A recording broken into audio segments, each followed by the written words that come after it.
മക്കൾ ദൈവവിളിക്ക് പോകുന്ന സമയമാണിത്. സന്യാസത്തിലേക്കും അതുപോലെ തന്നെ വൈദിക വൃത്തിയിലേക്കും പോകാൻ ഉദ്ദേശിക്കുന്ന സമയമാണ്.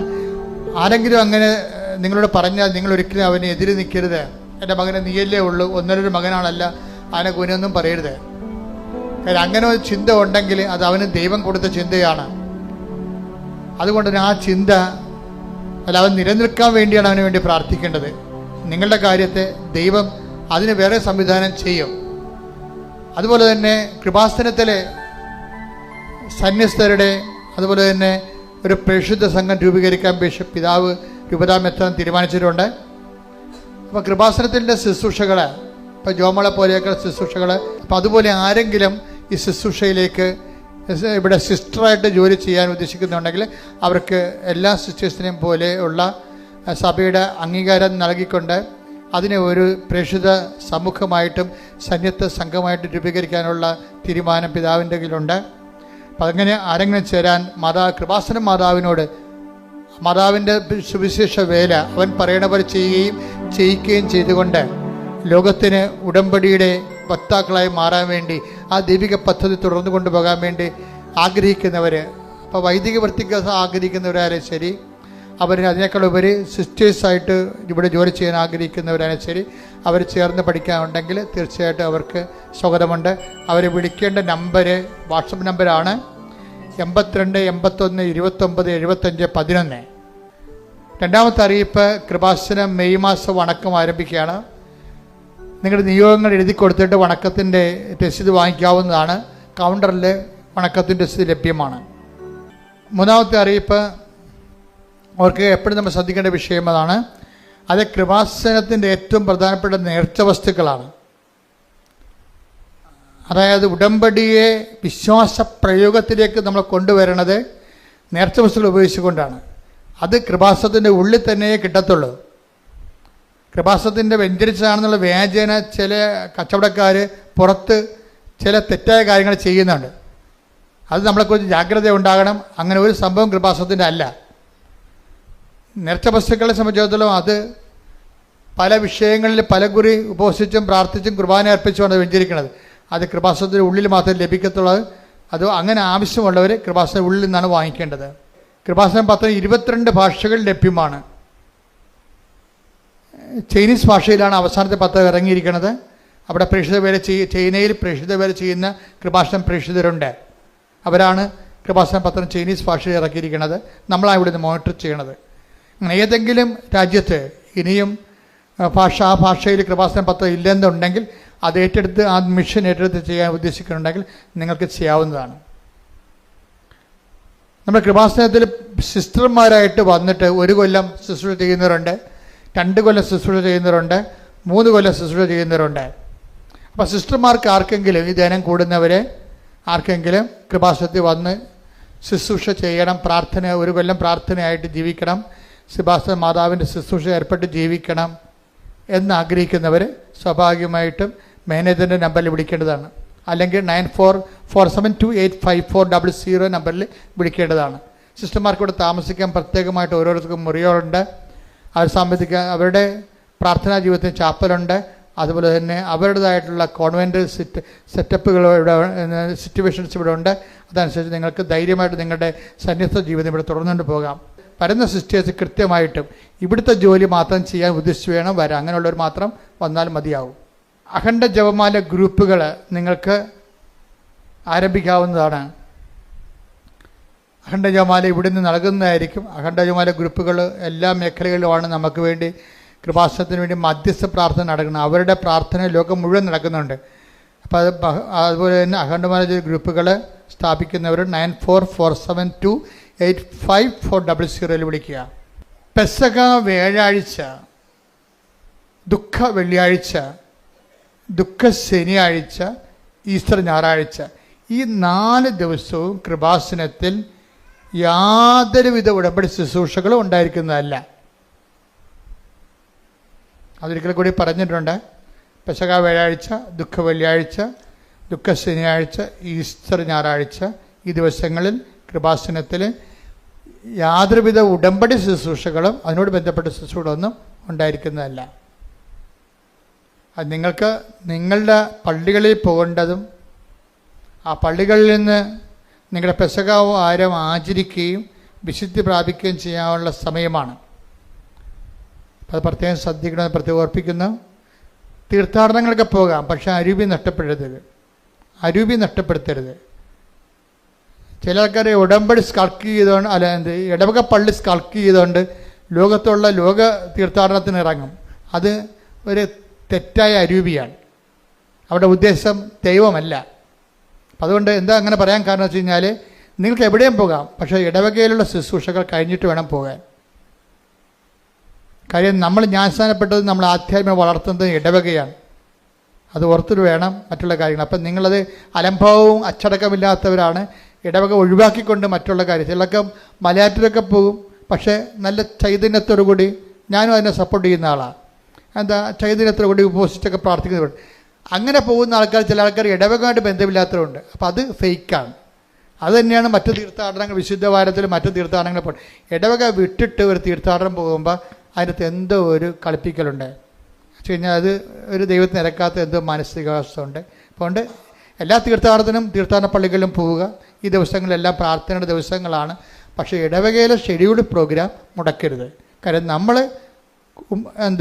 പൊക്കിൾക്കോട് പോലെ ദൈവം നമ്മളെ അടുപ്പിച്ചിരിക്കുന്നത് ഇടവകയുമായിട്ടാണെന്ന് ഓർത്തേക്കണം. Thank you. പരിശുദ്ധ പരമദിവ്യകാരുണ്യത്തിന് ആരാധനയും സ്തുതിയും പുകഴ്ചയും ഉണ്ടായിരിക്കട്ടെ. പരിശുദ്ധ പരമദിവ്യകാരുണ്യത്തിന് ആരാധനയും സ്തുതിയും പുകഴ്ചയും ഉണ്ടായിരിക്കട്ടെ. പരിശുദ്ധ പരമദിവ്യകാരുണ്യത്തിന് ആരാധനയും സ്തുതിയും പുകഴ്ചയും ഉണ്ടായിരിക്കട്ടെ. കർത്താവിൻ്റെ പരിശുദ്ധ ഉടമ്പടി നമ്മൾ മരിയൻ ഉടമ്പടി എന്ന് പറയുന്ന ഈ ദൈവിക സ്വർഗീയ പദ്ധതി അതിൻ്റെ ആത്യന്തികമായ ലക്ഷ്യമെന്ന് പറയുന്നത്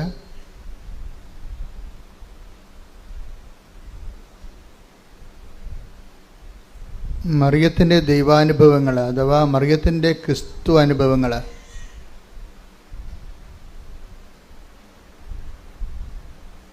മരിയൻ ക്രൈസ്റ്റ് എക്സ്പീരിയൻസ്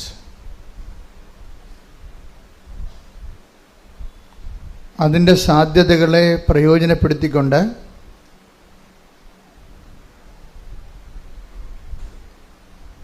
അനുദിന ജീവിത അവസ്ഥകളിൽ ദൈവത്തെ അനുഭവിക്കാനുള്ള പരിശ്രമമാണ് ഒരർത്ഥത്തിൽ മരിയൻ്റെ ഉടമ്പടി. കഴിഞ്ഞ ദിവസങ്ങളിൽ ഞാൻ പരിശുദ്ധ കുർബാന അർപ്പിച്ചപ്പോൾ സുവിശേഷ പ്രഭാഷണത്തിൻ്റെ ഇടയിലൂടെ എപ്പോഴും അങ്ങനെയാണ് സംഭവിക്കുന്നത്. പല കാര്യങ്ങളും കർത്താവ് നമുക്ക് കൈമാറുന്നത് ഒരു സമൂഹം മുമ്പിലുള്ളപ്പോഴാണ്. വ്യക്തിപരമായി ചില സമയങ്ങളിൽ എൻ്റെ മുറിയിലിരിക്കുമ്പോൾ ഞാൻ എൻ്റെ ജപമാല സ്വകാര്യ പ്രാർത്ഥനയിലെല്ലാം കർത്താവ് കാര്യങ്ങൾ സംസാരിക്കുമ്പോഴും ചില ക്യാപിറ്റലായിട്ടുള്ള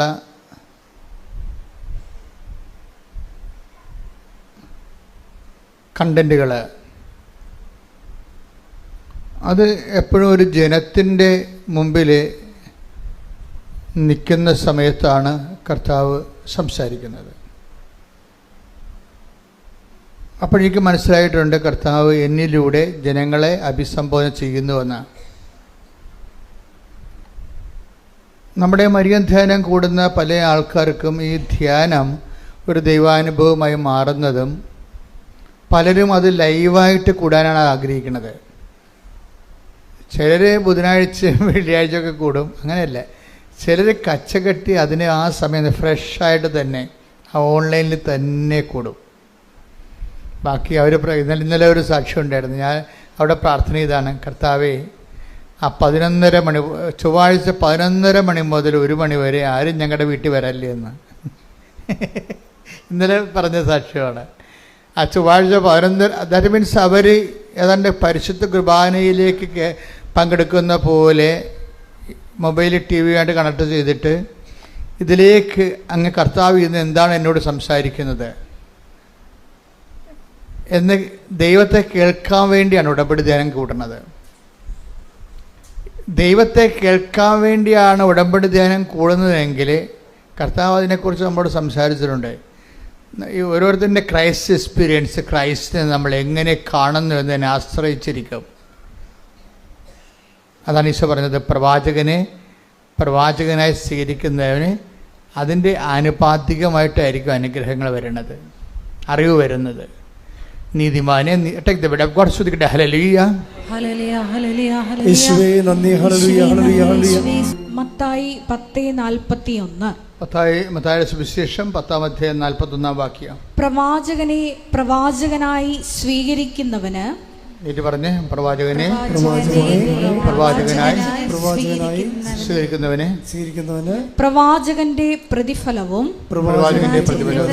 നീതിമാനെ നീതിമാനായി സ്വീകരിക്കുന്നവന് നീതിമാന്റെ പ്രതിഫലവും ലഭിക്കുന്നു.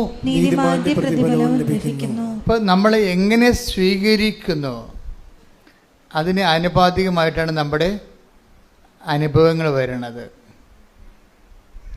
അപ്പോൾ സ്വീകരിക്കണമെങ്കിൽ നമുക്ക് എന്ത് വേണം? അറിവ് വേണം, അല്ലേ? നമുക്ക് ഒരു കോൺസെപ്റ്റ് ഉണ്ട്, അത് നമ്മുടെ അറിവിന് ആനുപാതികമോ പരിമിതമോ ആണ്. എന്ന് വെച്ച് കഴിഞ്ഞാൽ നമ്മൾക്ക് ക്രിസ്തുവിനെക്കുറിച്ച് എന്ത് അറിവുണ്ട് അതിന് ആനുപാതികമായിട്ടുള്ള അനുഭവങ്ങളാണ് ഉള്ളത്. ഇപ്പം നമ്മുടെ മുമ്പിലുള്ള ചാലഞ്ച് എന്താ? ക്രിസ്തുവിനെക്കുറിച്ചുള്ള അറിവ് വർദ്ധിപ്പിക്കുക, വികസിപ്പിക്കുക. അത് മനസ്സിലായില്ലേ? It's very simple. എന്നുവെച്ചാൽ നമ്മുടെ ക്രിസ്തുവിനെക്കുറിച്ച് നമുക്ക് എന്തറിവുണ്ട് അതിന് ആനുപാതികമായിട്ടായിരിക്കും നമുക്കുണ്ടാകുന്ന ദൈവ അനുഭവം. അപ്പോൾ നമ്മുടെ മുമ്പിലുള്ള റിസ്ക് എന്താ? ക്രിസ്തുവിൻ്റെ അതിനെക്കുറിച്ചുള്ള അറിവിൻ്റെ ചക്രവാളങ്ങളെ ഓരോ ദിവസവും വികസിപ്പിച്ചെടുക്കുക. അതാണ്, അതിനാണ് നമ്മൾ ഉടമ്പടി ധ്യാനം കൂടുന്നത്. എന്താ കാര്യം? നമ്മൾ ഉടമ്പടിയാണ് ദൈവാനുഭവത്തിൻ്റെ തോതായിട്ട് എടുത്തിരിക്കുന്നത്. ഇപ്പം പരിശുദ്ധ കുർബാന ദൈവാനുഭവത്തിൻ്റെ തോതായിട്ട് എടുക്കാൻ വേണ്ടി നോൺ ക്രിസ്ത്യൻസിന് പറ്റുമോ? പറ്റത്തില്ല. അതാണ് പ്രശ്നം. അതുകൊണ്ട് തന്നെ ക്രിസ്തു എല്ലാവർക്കും വേണ്ടിയുള്ളതാണ്. ക്രിസ്തു എല്ലാവർക്കും വേണ്ടിയുള്ളതാണ്. അപ്പോൾ ക്രിസ്തുവിനെക്കുറിച്ചുള്ള ബേസിക് നോളജ് എന്താണ്? ക്രൈസിസ് ഫോർ ഓൾ, എല്ലാ മനുഷ്യർക്കും വേണ്ടിയുള്ള രക്ഷയുടെ ഹല്ലേലൂയ ഹല്ലേലൂയ ഹല്ലേലൂയ. യേശുവേ നന്ദി. യേശുവേ സ്തുതി. ലൂക്ക 2:30-31. ലൂക്ക 2:30-31. എന്തെന്നാൽ സകല ജനതകൾക്കും വേണ്ടി അങ്ങ് ഒരുക്കിയിരിക്കുന്ന രക്ഷ എന്റെ കണ്ണുകൾ കണ്ടു കഴിഞ്ഞു. ഇപ്പൊ ക്രിസ്തു ആർക്ക് വേണ്ടി ഒരുക്കിയിരിക്കുന്നതാണ്? സകല മനുഷ്യർക്കും വേണ്ടിയാണ്. സഭയുടെ മുമ്പിൽ വരുന്ന ഏറ്റവും വലിയ വെല്ലുവിളിയാണത്. സഭ ഇവിടെ നിലനിൽക്കുന്നതിൻ്റെ ഉദ്ദേശം തന്നെ എന്തുകൊണ്ടാണ്? ക്രിസ്തു സകല മനുഷ്യർക്കും വേണ്ടി ദൈവം വിഭാവനം ചെയ്ത സ്വർഗത്തിൻ്റെ പദ്ധതിയാണെങ്കിൽ ആ പദ്ധതി പ്രയോഗത്തിൽ വരുത്താനുള്ള ബാധ്യതയ്ക്ക് ദൈവം സഭയെ സ്ഥാപിച്ചിട്ടുണ്ട്. അപ്പോൾ സഭയുടെ മുമ്പിലുള്ള ഏറ്റവും വലിയ, അതുകൊണ്ടാണ് സഭ മിഷണറി ആകുന്നില്ലെങ്കിൽ അതിൻ്റെ 50% വർക്ക് മരവിച്ചിരിക്കുകയാണ്. ക്രിസ്തുവിനെ അറിയിക്കുക എന്ന് വെച്ച് കഴിഞ്ഞാൽ ക്രിസ്തുവിനെ രക്ഷകനായി അറിയിക്കണം. അതാണ് വിഷയം. കഴിഞ്ഞ ദിവസങ്ങളിൽ ഞാൻ കഴിഞ്ഞ ദിവസത്ത് പറഞ്ഞോ എന്നറിയത്തില്ല, ഒരു SJ ഫാദർ ഇവിടെ വന്നിട്ടുണ്ടായിരുന്നു. അപ്പോൾ അദ്ദേഹം ഗുജറാത്തിൽ സ്കൂളിൽ പഠിപ്പിക്കുന്ന ആളാണ്. അപ്പോൾ അദ്ദേഹത്തിൻ്റെ ഞങ്ങൾ ബ്രേക്ക്ഫാസ്റ്റ് കഴിച്ചുകൊണ്ടിരിക്കുന്ന സമയത്ത് ചോദിച്ച്, അച്ഛന് എന്നാ അവിടുത്തെ യഥാർത്ഥ പരിപാടി എന്ന് ചോദിച്ചു. പ്രശ്നം എന്താ ചോദിച്ചു. പറഞ്ഞു, ഞാൻ സ്കൂളിൽ പഠിപ്പിക്കുകയാണ്. ഞാൻ പറഞ്ഞ്, എന്താണ് പഠിപ്പിക്കണേ? അങ്ങനെ ചുറ്റിക്കാരാണ് ഞാൻ ചോദിച്ചത്, ഞാൻ എന്താ പഠിപ്പിക്കണത്? കാര്യം മാത്സാണ് പഠിപ്പിക്കണമെന്നുണ്ടെങ്കിൽ പിന്നെ അത് കെട്ടിയെടുത്ത് അച്ഛനാകേണ്ട കാര്യമില്ലല്ലേ. സോഷ്യൽ സയൻസാണ് പഠിപ്പിക്കുന്നുണ്ടെങ്കിൽ കെട്ടിയെടുത്ത് അച്ഛനാകേണ്ട കാര്യമില്ലല്ലോ. അല്ലെങ്കിൽ വീട്ടിൽ പോയിരുന്നാൽ പോലെ കല്യാണം കഴിച്ച് മര്യാദക്ക് അതിനേക്കാൾ നല്ലവണ്ണം പഠിപ്പിക്കുന്ന ആൾക്കാരുണ്ടല്ലോ നാട്ടിലില്ലേ. അച്ഛന്മാരെക്കാൾ നല്ലവണ്ണം സോഷ്യൽ സയൻസും മാത്സും പഠിപ്പിക്കുന്ന അധ്യാപകർ ഞാൻ കണ്ടിട്ടുണ്ടല്ലോ. അപ്പോൾ ഞാൻ അതാണ് ഞാൻ ചോദിച്ചത്, എന്താണ് പഠിപ്പിക്കണത്? അപ്പോൾ പുള്ളിക്കാരൻ പാവപ്പെട്ടവന് ഉടനെ പറഞ്ഞത്, ഞാൻ നല്ല ഹിന്ദുസിനെ ഞാൻ നല്ല ഹിന്ദുസാക്കും, മുസ്ലിംസിനെ ഞാൻ നല്ല മുസ്ലിംസാക്കും, ക്രിസ്ത്യൻസിനെ ഞാൻ നല്ല ക്രിസ്ത്യൻസാക്കും. ഓക്കെ, ഞാൻ അപ്പം ഞാൻ പറഞ്ഞു, ഇതാണോ ദൈവവചനം വെളിപ്പെടുത്തുന്ന സുവിശേഷ വേല? അതാണ് വിഷയം. എന്താ കാര്യം? ക്രിസ്തുവിനെ അറിയാത്തവരെ അറിയിക്കുന്നത് നല്ല മനുഷ്യരോ ഒരു പുതിയ വാല്യൂ സിസ്റ്റമോ ഇവിടെ കൊണ്ടുവരാനല്ല ക്രിസ്തു ക്രൂശിക്കപ്പെട്ടത്. ഒരു പുതിയ മൂല്യം കൊണ്ടുവരാനുമല്ല. ക്രിസ്തു ഇവിടെ വരുന്നതിന് മുമ്പ് തന്നെ ഇവിടുത്തെ മൂല്യങ്ങൾക്ക് വലിയ കുഴപ്പമൊന്നുമില്ലായിരുന്നു. പ്രത്യേകിച്ച് ഇന്ത്യൻ മൂല്യങ്ങൾ, ലോകത്തിലെ ഏറ്റവും വലിയ മൂല്യം സൂക്ഷിക്കുന്ന ആൾക്കാരാണ് നമ്മൾ. മനുഷ്യരെ സ്നേഹിക്കാനും സന്ധിക്കാനും ശിബിയെ പോലെയുള്ള രാജാക്കന്മാരെ ആ പക്ഷിയെ കഴുകൻ്റെ മുമ്പിൽ നിന്ന് പ്രാവിനെ രക്ഷിച്ചത് സ്വന്തം തുടയിലെ ചോര അറുത്ത് കൊടുത്താണ്. അപ്പം അങ്ങനെയുള്ള ഒരു രാജ്യമാണിത്. ഇവിടെ ഒരു മൂല്യത്തിന് ഒരു പഞ്ഞുമില്ല. പുതിയ മൂല്യം ഉണ്ടാക്കാൻ വേണ്ടിയല്ല ക്രിസ്തു ക്രൂശിക്കപ്പെട്ടത്. എന്തിനാണ് ക്രൂശിക്കപ്പെട്ടിരിക്കുന്നത്? തൻ്റെ ഏകജാതനെ നൽകട്ടെ. ശ്രുതികട ഹല്ലേലൂയ 3:16. ശ്രുതികട ഹല്ലേലൂയ. യേശുവേ നന്ദി. ഹല്ലേലൂയ ഹല്ലേലൂയ ഹല്ലേലൂയ. ആമേൻ. ആമേൻ. സുനാദാ. ആമേൻ. ആമേൻ.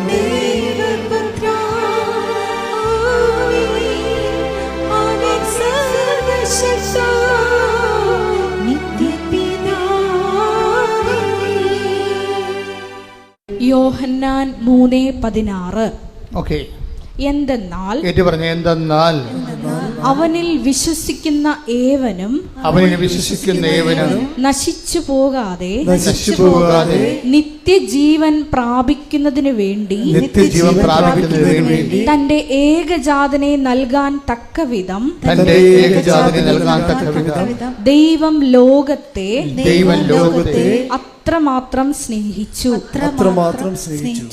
എല്ലാ ബൈബിളും മൊത്തം A to Z, ഉൽപ്പത്തി മുതൽ വെളിപാട് വരെ കാച്ചി കുറുക്കി കംപ്രൈസ് ചെയ്ത് ഈ ഒരൊറ്റ വാക്കിൽ വെച്ചിരിക്കുകയാണ്.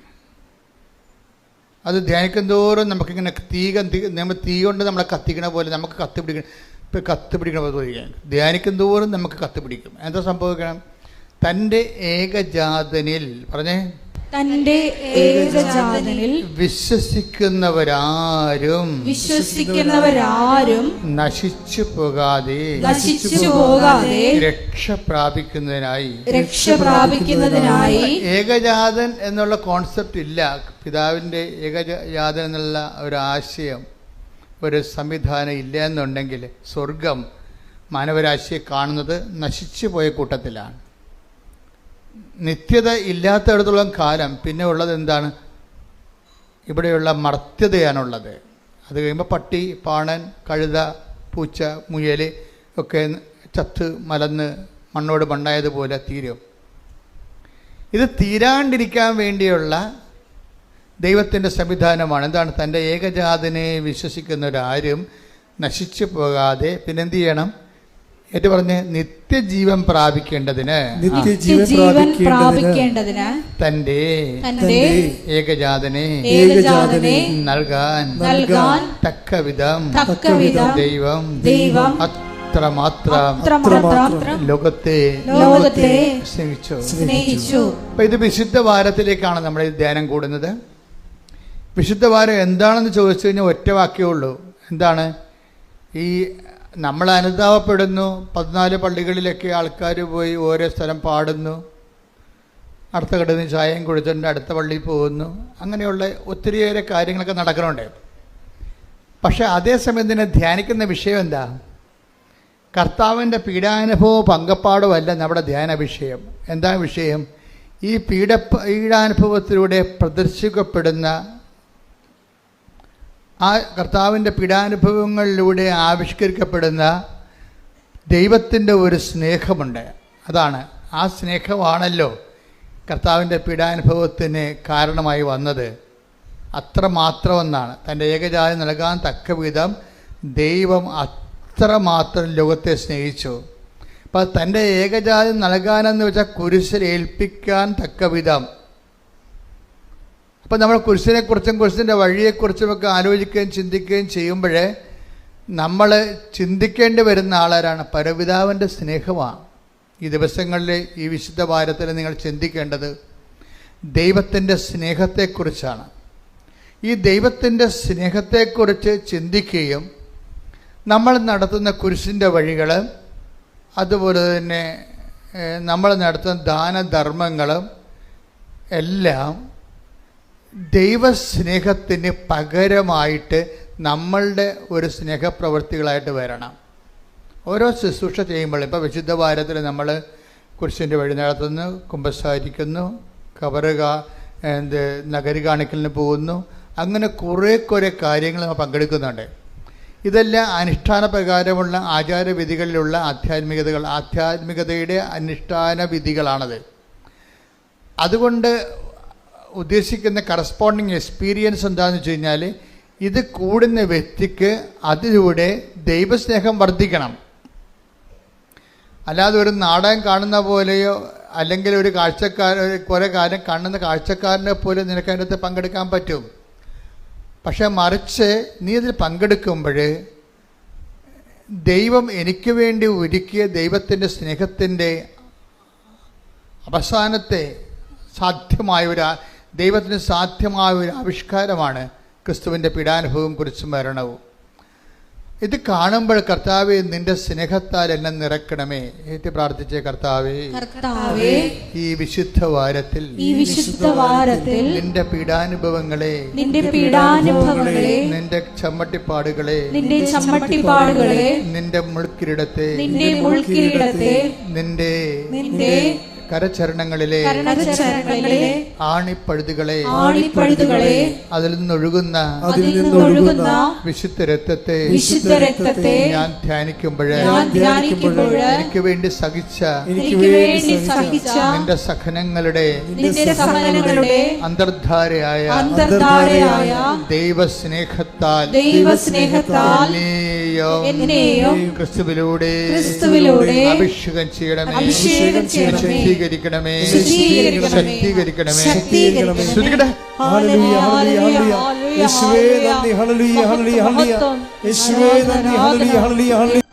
മറിയം വചനത്തിൻ്റെ ഒരു ഉപാസകയാണ്. ഞാൻ അങ്ങനെ പറയാൻ കാരണം വെച്ച് കഴിഞ്ഞാൽ, നമ്മൾ ഉടമ്പടി പുരോഗമിക്കാനും ഉടമ്പടി വളരാനും നല്ലത് മറിയത്തിനെ മാതൃകയാക്കുന്നതാണ്. ഞാൻ പലപ്പോഴും ടോക്കിൽ ഈ ദിവസങ്ങളിൽ മാതാവിൻ്റെ ആധ്യാത്മികത പലപ്പോഴും ഉടമ്പടി കയറി വരുന്നില്ല. അപ്പോൾ ഞാനത് ദിവസങ്ങളിൽ അമ്മയോട് അതിനെക്കുറിച്ച് പറഞ്ഞു. കാര്യം പണ്ട് ഉടമ്പടി ധ്യാനം എന്ന് പറയുമ്പോൾ അതൊരു മരിയൻ ധ്യാനമായിരുന്നു ശരിക്കും. അപ്പോൾ ഈ ദിവസങ്ങളിൽ കുർബാന അർപ്പിക്കാൻ വേണ്ടി വന്നപ്പോൾ അമ്മ എന്നോട് പറഞ്ഞു, ഇങ്ങനെയാണ് അതിൻ്റെ പുതിയ വെളിപ്പാടുകൾ. അവർക്കൊരു മറിയത്തെക്കുറിച്ച് ഓൾമോസ്റ്റ് ഓൾ റെവലേഷൻസ്, അങ്ങനെ ഒരു ബുക്ക് തന്നെ ഉണ്ട്, മേരി മദർ ഓഫ് ഗോഡ്, മറിയത്തിൻ്റെ സുവിശേഷം എന്നും പറഞ്ഞുകൊണ്ട് നമുക്കൊരു വലിയ ബുക്ക് തന്നെ ഉണ്ട്, ഇവിടുന്ന് മേടിക്കാൻ കിട്ടും. അതെല്ലാം ഈ മരിയൻ വെളിപാടുകളാണ്. അത് ആ ഫോർമുല ഉപയോഗിച്ചിട്ടാണ് ആൾക്കാർ ക്രിസ്തുവിൻ്റെ ശക്തി ടാപ്പ് ചെയ്യണത് ഉടമ്പടിയിലൂടെ. കാര്യം ക്രിസ്തുവിനെ അറിയാനും, ഇപ്പം തന്നെ ഞാനൊരു ഉദാഹരണം പറയട്ടെ. ഈ ദിവസങ്ങളിൽ ഈശോ കുർബാനയിലെ ബലിപീഠത്തിൽ പറഞ്ഞ കാര്യമാണ്. ഈശോയെക്കുറിച്ചുള്ള മറിയത്തിൻ്റെ ഏറ്റവും ടോപ്പ് റെവലേഷൻ എന്താണ്? ഒരേ ഒരു റെവലേഷൻ അല്ല, ഈശോയെക്കുറിച്ചുള്ള മറിയത്തിൻ്റെ ടോപ്പ് റെവലേഷൻ, വലിയ വെളിപാടുകളിലെ ഏറ്റവും പ്രധാനപ്പെട്ടത് എന്താണ്? യാക്കോബിൻ്റെ ഭവനത്തിൽ, യാക്കോബിൻ്റെ ഗോത്രത്തിൽ അവൻ വലിയവനായിരിക്കുമെന്നാണ്, അല്ലേ? ക്രിസ്തുവിനെക്കുറിച്ചുള്ള മറിയത്തിൻ്റെ അനുഭവം എന്താണ്? അവൻ അവൻ വലിയവനായിരിക്കും. ശ്രദ്ധിക്കട്ടെ. ഹല്ലേലൂയ. ലൂക്കാ 1:32-33. ലൂക്കാസ് സുവിശേഷം 1:32-33. അവൻ വലിയവനായിരിക്കും, അത്യുന്നതന്റെ പുത്രൻ എന്ന് വിളിക്കപ്പെടും, അവന്റെ പിതാവായ ദാവീദിന്റെ സിംഹാസനം ദൈവമായ കർത്താവ് അവന് കൊടുക്കും. മറിയത്തിന്റെ ക്രിസ്തു അനുഭവങ്ങളിലെ കാതല് ഒരു പ്രധാനപ്പെട്ട പ്രമേയം എന്താണ്? അവൻ വലിയവനായിരിക്കുമെന്നാണ്. നമ്മൾ ഉടമ്പടിയിൽ അനുഭവിക്കുന്നത് ഈ ക്രിസ്തുവിൻ്റെ വലിപ്പമാണ്. മറിയമാണത് ആദ്യം അനുഭവിച്ചത്. മറിയത്തിനെ വയറ്റിലിട്ട് വളർത്തി, വീട്ടിൽ നിർത്തി വളർത്തി ആളാണ് ക്രിസ്തു. മനുഷ്യപുത്രനെ ക്രിസ്തു വിശ്വാസപൂർവം ദൈവത്തിൻ്റെ വചനത്തെ സ്വീകരിച്ച് വയറ്റിലിട്ട് വളർത്തി പിന്നെ വീട്ടിൽ നിർത്തി വളർത്തിയ ആളാണ്. അതുകൊണ്ട് ക്രിസ്തുവിൻ്റെ സാധ്യതകളെക്കുറിച്ചുള്ള മറിയത്തിൻ്റെ അൾട്ടിമേറ്റ് നോളജ് റെവലേഷനിൽ ഒന്നെന്താണ്? അവൻ വലിയവനായിരിക്കും. Praise the Lord. അപ്പം പിന്നെ മറിയത്തിൻ്റെ അതുകൊണ്ട് മറിയം ഈ വലിയ ക്രിസ്തു താൻ വയറ്റിലിട്ട് വളർത്തിയിരിക്കുന്നയാൾ, പ്രസവിച്ച് വീട്ടിൽ വളർത്തിയിരിക്കുന്നയാൾ, അവനെക്കുറിച്ചുള്ള ദേവപിതാവിൻ്റെ സ്വപ്നങ്ങളിൽ ഒന്നെന്താണ്? അവൻ വലിയവനായിരിക്കുമെന്നാണ്. അപ്പം അതുകൊണ്ട് തന്നെ നമ്മുടെ ജീവിത പ്രശ്നങ്ങളിലേക്ക് ഈ ക്രിസ്തുവിൻ്റെ വലിപ്പത്തെ എങ്ങനെ പ്രയോഗവൽക്കരിച്ചുകൊണ്ട് നമ്മളെ അനുദിന വിഷയമങ്ങളിൽ നിന്നൊരു മനുഷ്യനെ എങ്ങനെ രക്ഷപ്പെടുത്തിയെടുക്കാൻ പറ്റും? ഇപ്പം നമ്മുടെ ജപ്തി നടപടിയുണ്ട്. നമുക്ക് മാർച്ച് കഴിഞ്ഞപ്പോൾ പിന്നെ അത് കുറഞ്ഞിട്ടുണ്ട്. കുറേ അധികം മാതാവ് ഏറ്റെടുത്തിട്ടുണ്ടെന്ന് എനിക്കറിയാം. കാര്യം സാക്ഷ്യം ഇനിയിപ്പോൾ വരാൻ പോണതല്ലേ ഉള്ളൂ. അതേസമയം തന്നെ എനിക്ക് സാമ്പത്തിക മേഖലകളിലെ ഞാൻ വളരെ ശ്രദ്ധിക്കുന്ന ആളാണ്. കാര്യം പ്രത്യേകിച്ച് ഈ സാമ്പത്തികമായിട്ട് മനുഷ്യനിങ്ങനെ സങ്കടപ്പെട്ട് വരുമ്പോഴേ അവന് അതിൻ്റെ കൂടെ വേറെ ഒത്തിരിയേറെ സങ്കടങ്ങൾ ഒരുമിച്ച് അനുഭവിക്കുന്നുണ്ട്. അപ്പം അതുകൊണ്ട് എനിക്ക് ഭയങ്കര നിർബന്ധമാണ് അങ്ങനെ. അതുകൊണ്ടാണ് ഞാൻ പറഞ്ഞത് നിങ്ങളുടെ ജപ്തി പേപ്പർ കൊണ്ടുവരാൻ പറഞ്ഞതിൻ്റെ കാര്യം അതാണ്. അങ്ങനെ ലോകത്ത് ഒരിടത്തും ആവശ്യപ്പെടത്തില്ല. എന്നോട് അമ്മ പറഞ്ഞിട്ടാണ് ഞാൻ എന്നോട് ചോദിക്കുന്നത്, നിങ്ങളെ കൃപാസനത്തിൽ വരാൻ വരുന്നുണ്ടെങ്കിൽ നിങ്ങളുടെ ജപ്തി നിങ്ങൾ ചെയ്യുമെന്ന് പറഞ്ഞില്ലേ? അത് മനുഷ്യന്മാർ സാമ്പത്തിക സ്ഥാപനങ്ങളല്ലേ അത് പറഞ്ഞിരിക്കണത്, അല്ലേ? അപ്പം ഇത് ഏറ്റവും വലിയ ജപ്തി മനുഷ്യരാശിയെ ജപ്തി ചെയ്തിരിക്കുന്ന സാത്താനാണ്. അവൻ്റെ ജപ്തിയിൽ നിന്ന് നമ്മളെ ഒഴിവാക്കിയത് അവൻ്റെ വിശുദ്ധമായ രക്തമാണ്. അവൻ്റെ മുമ്പിലാണ് നമ്മൾ ഈ ചീള് കാര്യം കൊണ്ടുവരുന്നത്. അതുകൊണ്ട് ആ പേപ്പർ മാതാവിനെ കാണിക്കാമെന്ന് പറയും. അതാണ് വിഷയം, എൻ്റെ വിഷയം. ആ പേപ്പർ കൊണ്ടുവരാൻ പറഞ്ഞതിൻ്റെ കാര്യം. ഇപ്പം ഞാൻ വളരെ സീരിയസാണ്. നിങ്ങൾ എന്നെ കാണാൻ വരുമ്പോൾ എനിക്ക് നിങ്ങൾ അനുഭവിക്കുന്ന പ്രശ്നങ്ങളുടെ പേപ്പറുകൾ വേണമെന്ന് പറഞ്ഞാൽ എന്താണ്? അത് മാതാവിൻ്റെ മുമ്പിൽ വെച്ചിട്ട് പ്രത്യേക ഒരു പ്രാർത്ഥനയുണ്ട്. അത് ചെല്ലും. എന്നിട്ട് നിങ്ങളുടെ വിഷയം അങ്ങോട്ട് ഏൽപ്പിക്കും. അത് നിങ്ങൾ ഓർക്കും ഇതൊക്കെ ഒരു ആൾക്കാർ ഇങ്ങനെ ആകർഷിക്കാൻ വേണ്ടി ചെയ്യണം. അല്ല, ആൾക്കാരെ ആകർഷിക്കാൻ വേണ്ടി ഞാൻ ചെയ്ത കാര്യമല്ല, മറിയം ചെയ്ത കാര്യങ്ങളാണ് ഇതൊക്കെ. എന്താണ് മറിയം ചെയ്തത്? എന്താണ്? ക്രിസ്തുവിനെ കുറിച്ച് മറിയത്തിന് അറിയാം വലിയവനാണെന്ന്. എലിസബത്ത് പരിശുദ്ധാത്മാവ് എലിസബത്തിനെ കാണാൻ വേണ്ടി അമ്മ തിടുക്കത്തിൽ ചെല്ലുമല്ല. അത് തിടുക്കത്തിൽ വായിച്ചത് ലൂക്ക 1:39. ലൂക്ക 1:39. ആ ദിവസങ്ങളിൽ മറിയം യൂദയായിലെ മലമ്പ്രദേശത്തുള്ള ഒരു പട്ടണത്തിലേക്ക് തിടുക്കത്തിൽ യാത്ര പുറപ്പെട്ടു. അപ്പൊ മറിയത്തിന്റെ ഒരു മൗലികമായ ഒരു ആക്ഷൻ മോഡാണിത്. എന്താണ്? ആള് തിടുക്കമായിരിക്കും. അതുകൊണ്ടാണ് ഈ ഉടമ്പടി ഉടനടി പരിഹാരം എന്നൊക്കെ ഞാൻ ആദ്യ കാര്യങ്ങൾ പറഞ്ഞുകൊണ്ടിരുന്നത്. ഈ തിടുക്കം എനിക്കറിയാം, തിടുക്കത്തെക്കുറിച്ച്. സത്യസന്ധമായിട്ട് ഒരു വ്യക്തി ഉടമ്പടി ചെയ്തെങ്കിൽ അമ്മ ആ വിഷയത്തിൽ തിടുക്കം കാണിക്കുമെന്നറിയാം. അതുകൊണ്ട് ഉടമ്പടി ഉടനടി ഇല്ല, പിന്നെ എങ്ങനെ പരിഹാരമുണ്ട്? അതാണ് വിഷയം. അമ്മ ആ തിടുക്കം കാണിക്കുമെന്നറിയാം. അമ്മയ്ക്ക് അല്ലെങ്കിലും തിടുക്കവാ. എന്താ കാര്യം വെച്ച് കഴിഞ്ഞാൽ ഇപ്പം കാനായിലെ കല്യാണ വീട്ടിൽ വരുമ്പോഴോ ഇപ്പം ഈ യേശു വലിയവനായിരിക്കും എന്നുള്ളത് അമ്മയ്ക്കറിയാം. പക്ഷേ ഈ വലിപ്പം അമ്മയെ സംബന്ധിച്ചിടത്തോളം മനുഷ്യൻ അനുദിനം അനുഭവിക്കുന്ന പ്രതിസന്ധിക്ക് പരിഹാരമാകാൻ ഇത് ആപ്ലിക്കേറ്റ് ചെയ്യാൻ പറ്റുമോ എന്നുള്ളതാണ് മറിയൻ ആലോചനകൾ. മറിയൻ എന്ന് വെച്ച് കഴിഞ്ഞാൽ നമ്മളുടെ പ്രശ്നബാധിതമായ ഒരു മനുഷ്യൻ്റെ ഒപ്പം നടന്നും ഒപ്പം നിന്നും ചിന്തിക്കുന്ന ആളാണ് മറിയം. അങ്ങനെ ആരുമില്ല ബൈബിളിൽ അത്രയും കൃത്യമായിട്ട്. മനുഷ്യൻ്റെ അനുദിന പ്രശ്നങ്ങളുടെ ഒപ്പം നടന്നുകൊണ്ട് അവൻ്റെ ഒപ്പം തലക്ക് തീ പിടിച്ചുകൊണ്ട് അവൻ്റെ കൂടെ ഉപ്പുകുറ്റിക്ക് തീ പാറിക്കൊണ്ട് ഒരുമിച്ച് നടക്കുന്ന ഒരാളാണ് മറിയം. അങ്ങനെ ഈ വലിയവനായിരിക്കുന്ന യേശുവിനെ എങ്ങനെ മനുഷ്യൻ്റെ അനുദിന വിഷയത്തിൻ്റെ അകത്ത് ഒരു പരിഹാരത്തിന് വേണ്ടി അതിനെ പ്രയോഗിക്കാൻ കഴിയും എന്ന് കാനായിലെ ഒരു ആകസ്മികമായിട്ട് ചിന്തിച്ച ആളല്ല. മറിയത്തിൻ്റെ മനസ്സിൽ ഇത് തന്നെയായിരുന്നു എല്ലാ കാലങ്ങളിലും. എങ്ങനെ മറിയത്തോടല്ല പറഞ്ഞത്, ഇവൻ ഔസേപ്പിതാവിനോടല്ല പറഞ്ഞത്, അവൻ വലിയവനായിരിക്കുമെന്നാണ്. എന്തിനാണ് അങ്ങനെ പറഞ്ഞത്? അവൻ വലിയവനായിരിക്കും. എന്തിനു വേണ്ടി അവൻ വലിയവനായിരിക്കും? അവൻ യേശുക്രിസ്തു ക്രൂശിക്കപ്പെട്ട് മനുഷ്യൻ്റെ പാപങ്ങൾക്ക് പരിഹാരമാകാൻ വേണ്ടി മാത്രമാണോ? അല്ല. മറിയത്തെ സംബന്ധിച്ചിടത്തോളം മനുഷ്യൻ്റെ അനുദിന ജീവിതത്തിൻ്റെ പരിഹാരത്തിനും അവൻ വലിയവനായിരിക്കുമെന്നാണ് പരിശുദ്ധാത്മാവ് മറിയത്തോട് പറഞ്ഞിരിക്കുന്നത്. കൈയടിച്ച് ക്രിസ്തുവിന്റെ ഹല്ലേലൂയ. ഹല്ലേലൂയ ഹല്ലേലൂയ ഹല്ലേലൂയ. യേശുവേ നന്ദി. ഹല്ലേലൂയ ഹല്ലേലൂയ ഹല്ലേലൂയ. ആരാധന ആരാധന. ഹല്ലേലൂയ ഹല്ലേലൂയ ഹല്ലേലൂയ. കാരണത്തിന് നേരവും ആരാധനയും സ്തുതിയും പുകഴ്ചയും ഉണ്ടായിരിക്കട്ടെ. എൻ്റെ ദൈവപൈതലെ, അതായത് എലിസബത്തിൻ്റെ ഭവനത്തിലേക്ക് പോകുന്നതിന് വേണ്ടി മറിയം കാണിച്ച ഒരു തിടുക്കമുണ്ട്. ഈ തിടുക്കം തന്നെയാണ് അമ്മ വലിയവനായ ക്രിസ്തുവിനെ മനുഷ്യൻ്റെ അനുദിന ജീവിത പ്രശ്നങ്ങളിലേക്ക് സത്ത തിരിച്ചുകൊണ്ട് അതിനൊരു പരിഹാരം കാണാൻ വേണ്ടി ഒരു പഴുത് നോക്കി നടന്നതുപോലെയാണ് കാനായിലെ കല്യാണം വന്നു ചേരുന്നത്.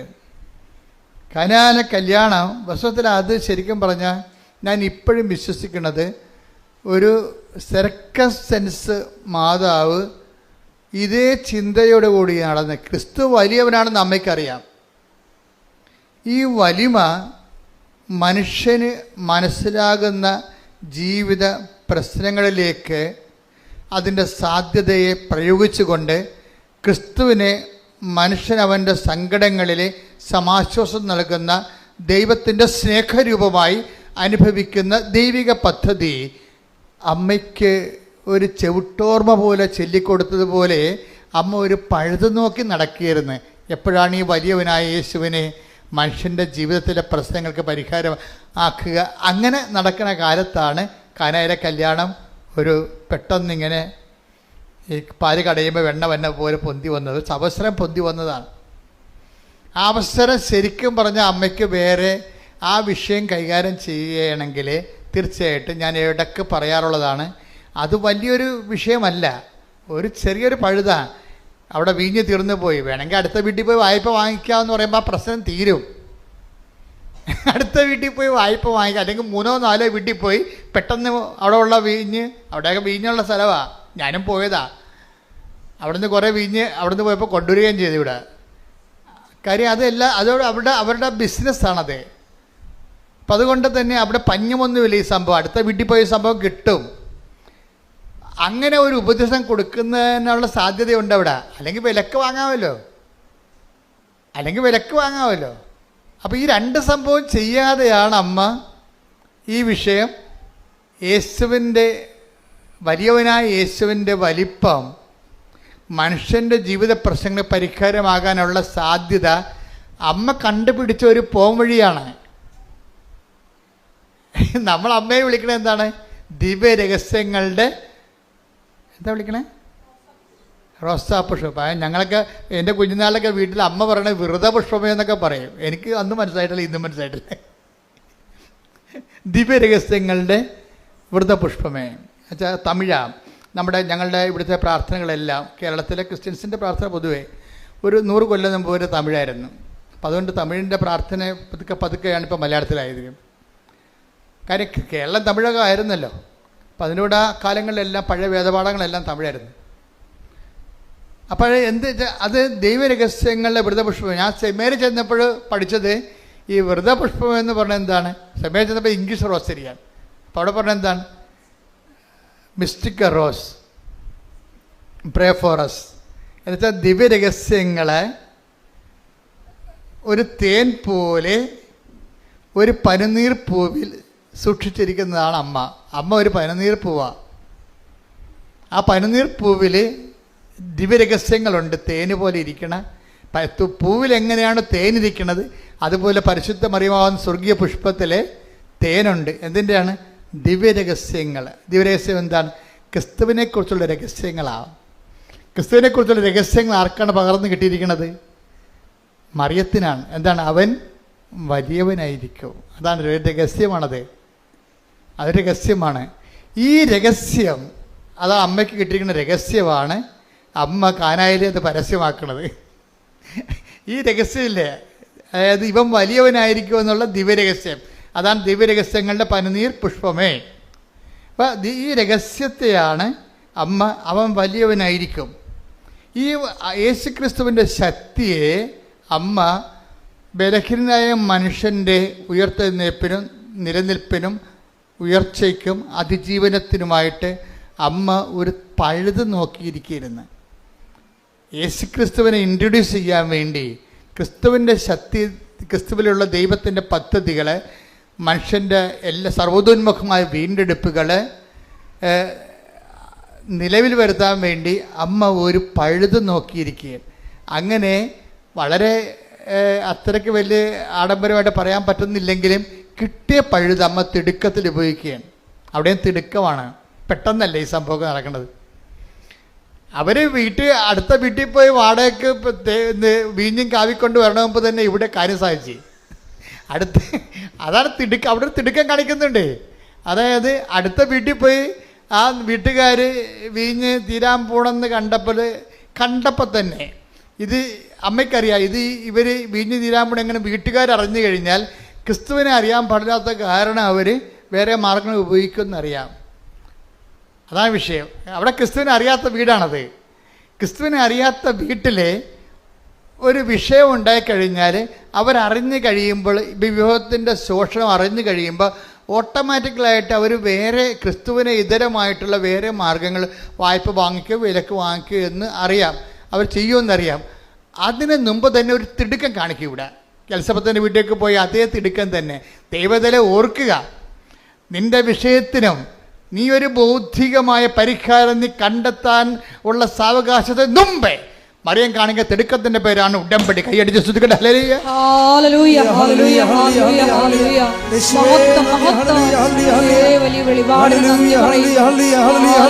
ക്രിസ്തുവിൻ്റെ ആ വലിമ എന്ത് ചെയ്യും? നമ്മുടെ ജീവിത പ്രശ്നങ്ങൾക്ക് പരിഹാരം കാണാനുള്ള സാധ്യത, അതിനുള്ള പഴുത് ഓരോ നിമിഷവും അന്വേഷിക്കുന്ന ആളാണ്. അതിനുള്ള തിടുക്കം കാണിക്കുന്നത് കൊണ്ടാണ് ഞാൻ നിങ്ങളോട് പറഞ്ഞത്, അമ്മ എന്താ പറഞ്ഞത്, അവൻ പറയണത് പോലെ ചെയ്യുക. ആ തിടുക്കം നിങ്ങളുടെ ഭാഗത്തു നിന്നുണ്ടാകണം. പിടികിട്ടിയ ഉടമ്പടി എപ്പോഴും കത്തണത് ഇങ്ങനെയാണ്. മറിയമ്മത്തിന് ഒരു തിടുക്കമുണ്ട്. മനുഷ്യൻ ബൗദ്ധികമായ മാനുഷികമായ മാർഗങ്ങൾ അന്വേഷിക്കുന്ന മുമ്പേ യേശുക്രിസ്തുവിനെ ആ പ്രശ്നത്തിൽ ഉൾപ്പെടുത്തിക്കൊണ്ട് ദൈവത്തിൻ്റെ മഹത്വപ്പെടുത്തുക എന്നുള്ള മറിയത്തിൻ്റെ സ്വാഭാവികമായ മാതൃകയ്ക്ക് മറിയത്തിന് ഇച്ഛാശക്തിയുണ്ട്. പക്ഷെ അത് നടപ്പിൽ വരുത്തുന്നതിന് നമ്മളുടെ ഭാഗത്തു നിന്നും അതുപോലെ തന്നെയുള്ള ഒരു ത്വര, തിടുക്കം ഉണ്ടാകണം. പറഞ്ഞ മനസ്സിലായില്ലേ? അതുകൊണ്ട് ഞാൻ എപ്പോഴും പറയും, നിങ്ങളുടെ പ്രശ്നത്തിനെ അടിസ്ഥാനപ്പെടുത്തിയാണ് നിങ്ങളൊരു തിടുക്കം നമുക്ക് തിടുക്കം ഉണ്ടാക്കാൻ പറ്റും.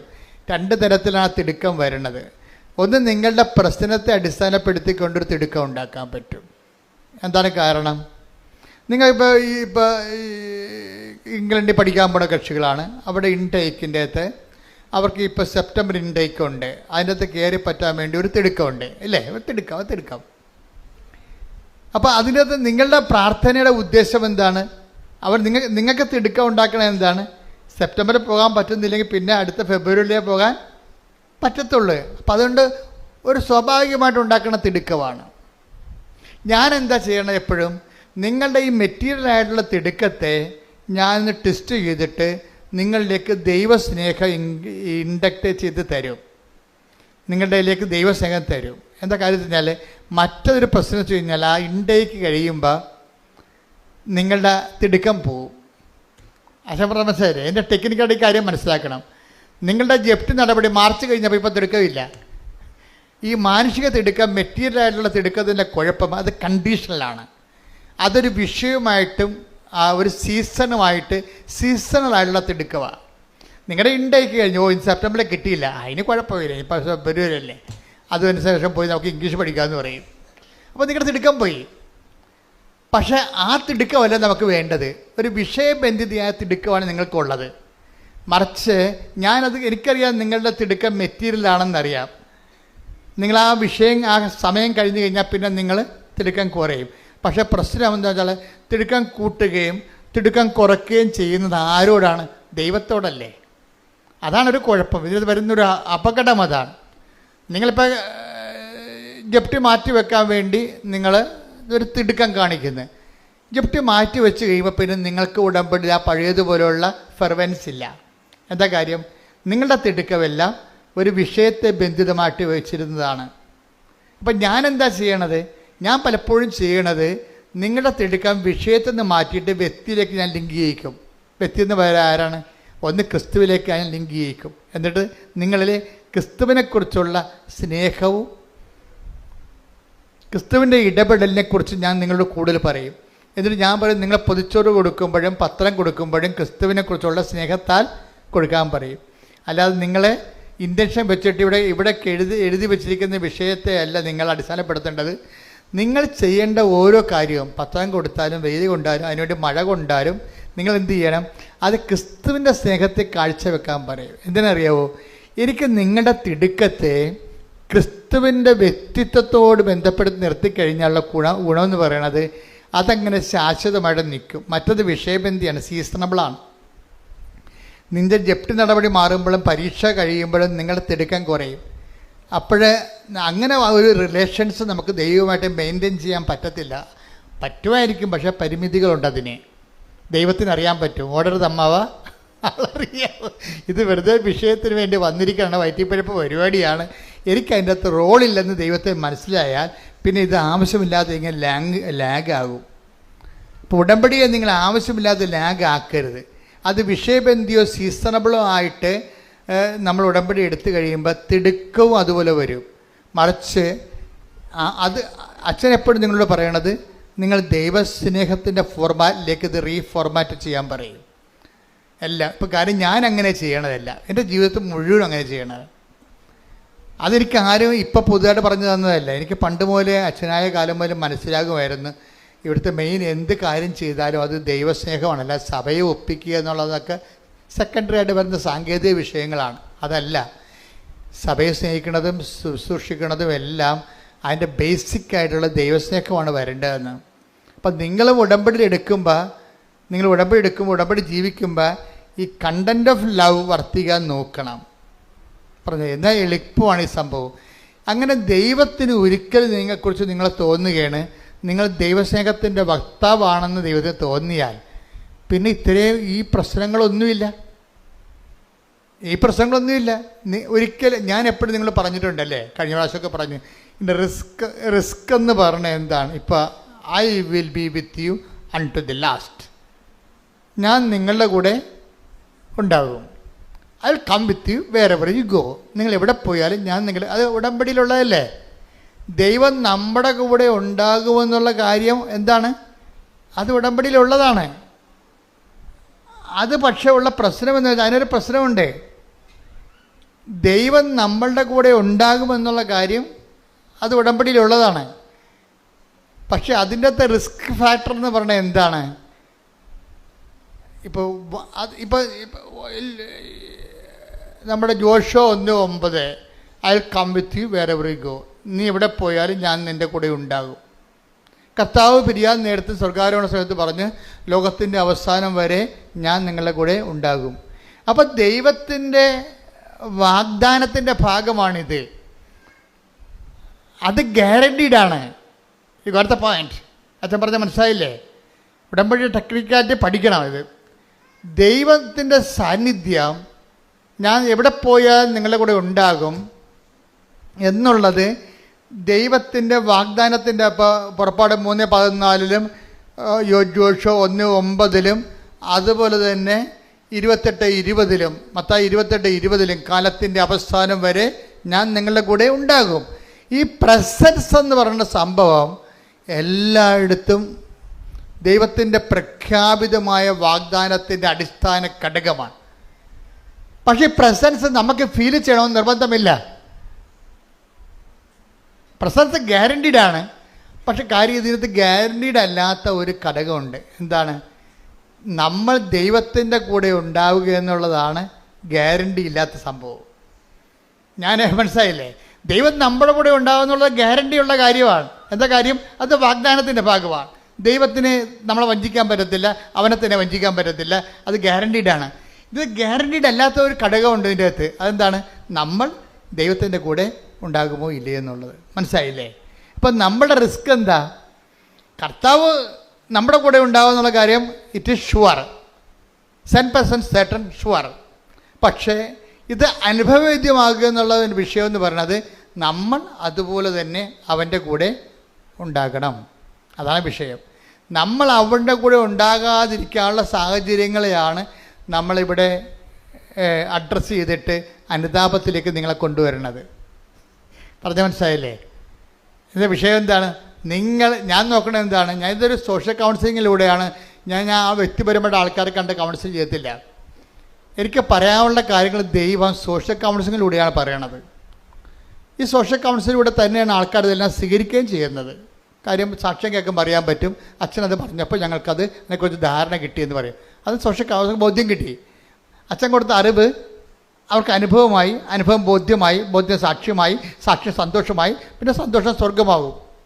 അതെന്താ സംഭവിച്ചു കഴിഞ്ഞാൽ ഇത് ഈ നമുക്ക് കിട്ടിയിരിക്കുന്ന ഈ സോഷ്യൽ കൗൺസിലിങ്ങിലൂടെ ഇതൊരു അച്ഛൻ പറയുന്ന എല്ലാ കൗൺസിലിംഗ് മെത്തേഡാണ്. എന്ന് വെച്ചാൽ നിങ്ങൾക്ക് ഒരു പുതിയ ധാരണ തരികയാണ്. എന്താണ്? നിങ്ങളോട് ഞാൻ ചോദിക്കുകയാണ്, കർത്താവ് നിങ്ങളുടെ കൂടെ ഉണ്ട്, അത് വാഗ്ദാനമാണ്, ഗ്യാരണ്ടീഡാണ്. പക്ഷേ ഗ്യാരണ്ടി അല്ലാത്തൊരു കാര്യമുണ്ട്. എന്താണ്? നിങ്ങൾ കർത്താവിൻ്റെ കൂടെ ഉണ്ടോ? അതാണ് വിഷയം. അതാണ് വിഷയം. കാര്യം പാപം ചെയ്യുന്ന പാപത്തിന് അടിമയാണ്. അടിമ ഒരിക്കലും വീട്ടിൽ വസിക്കുന്നില്ലെന്ന് പറഞ്ഞില്ലേ? അപ്പോൾ നമ്മുടെ കൂടെ ഇല്ലല്ലോ കർത്താവ്. അതുകൊണ്ടാണ് നമ്മൾ ഉടമ്പടി പാപത്തെ അഡ്രസ്സ് ചെയ്യുന്നത്.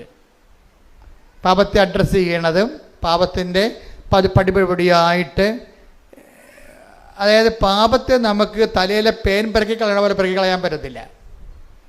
ഇതിൻ്റെ സംഭവം എന്ന് വെച്ച് കഴിഞ്ഞാൽ ഇങ്ങനെ ഒരു സിറ്റുവേഷൻ ഉണ്ടാകാത്തൊരു സിറ്റുവേഷൻസ് ക്രിയേറ്റ് ചെയ്യാനേ പറ്റത്തുള്ളൂ. പാപം ചെയ്യാൻ പറ്റാത്തൊരവസ്ഥ. അതുകൊണ്ടാണ് ഞാൻ നിങ്ങൾക്ക് ദൈവസ്നേഹത്തിൻ്റെ മരുന്ന് തരണത്. മനസ്സിലായില്ലേ? ദൈവസ്നേഹം വർദ്ധിച്ചു കഴിഞ്ഞാൽ ആ ദൈവസ്നേഹത്തിന് 2 ഇഫക്ട്സ് ഉണ്ട്.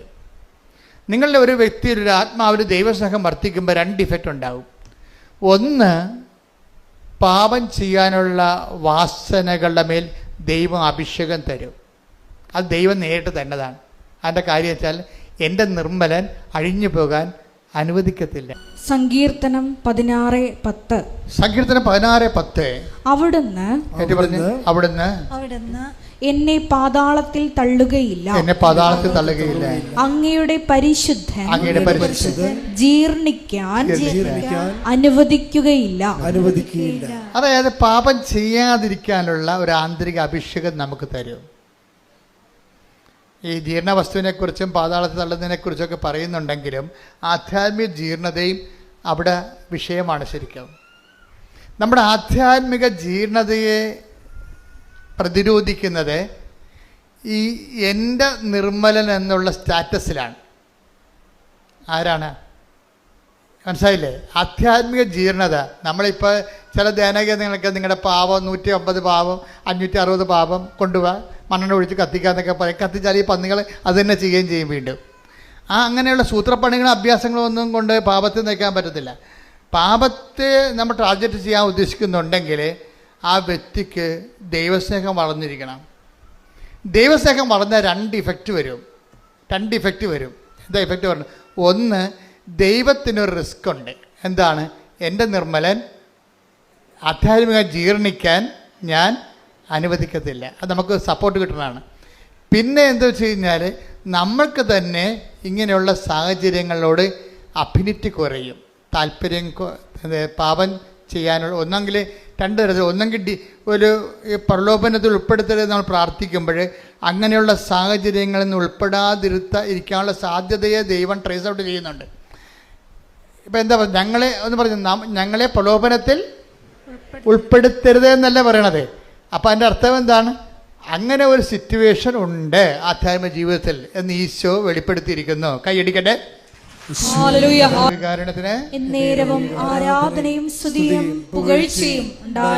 എൻ്റെ മക്കളെ, നമ്മുടെ ആധ്യാത്മിക ലൈഫിൽ ഇങ്ങനെ ഒരു സിറ്റുവേഷൻസ് ഉണ്ടെന്ന് ഈശോ ട്രേസ് ഔട്ട് ചെയ്തിരിക്കുന്നു. എന്താണ്?